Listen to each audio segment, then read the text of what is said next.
મિત્રો, જે વ્યક્તિ આપણી સેના વિશે જેમ તેમ બોલતો હોય યાર, અને તેને તમે ઇવેન્ટમાં બોલાવી તેનું ગર્મજોશીથી સ્વાગત કરો અને એના માટે ચેર્સ કરો, તો મિત્રો તમારી રાષ્ટ્રભક્તિ ક્યાં ગઈ યારે? હાલમાં જે દુબઈની કેરલા કોમ્યુનિટીએ કામ કર્યું છે ને મિત્રો, એનાથી બધા લોકો ગુસ્સામાં આવી ગયા છે યાર. તેમણે દુબઈમાં એક ઇવેન્ટ ઓર્ગેનાઇઝ કર્યો અને તેમાં પાકિસ્તાનના શાહિદ અફ્રીદીને ઉમર ગુલને બોલાવીને એના માટે ચેર્સ કરે છે. બોલો,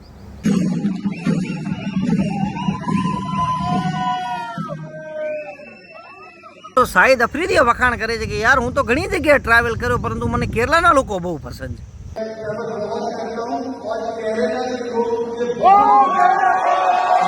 હવે મિત્રો, એને તો આપણા દેશવાળાને ભડકાવવાના છે, એટલે એ તો વખાણ કરવાનો છે. અને યાર, એ જ વ્યક્તિ છે જેણે આપણી સેના વિશે કીધું કે ભાઈ 8 લાખની સેના કાશ્મીરમાં તમે રાખી છે ને તેમ છતાં હુમલો થઈ જાય છે, એ તો તમારી સેનાની કમી છે. આ શબ્દો એણે જ બોલ્યા હતા અને એ વ્યક્તિને જ બોલાવીને તમે એનું સ્વાગત કરો છો યાર. આ કેટલી હદે યોગ્ય કહેવાય?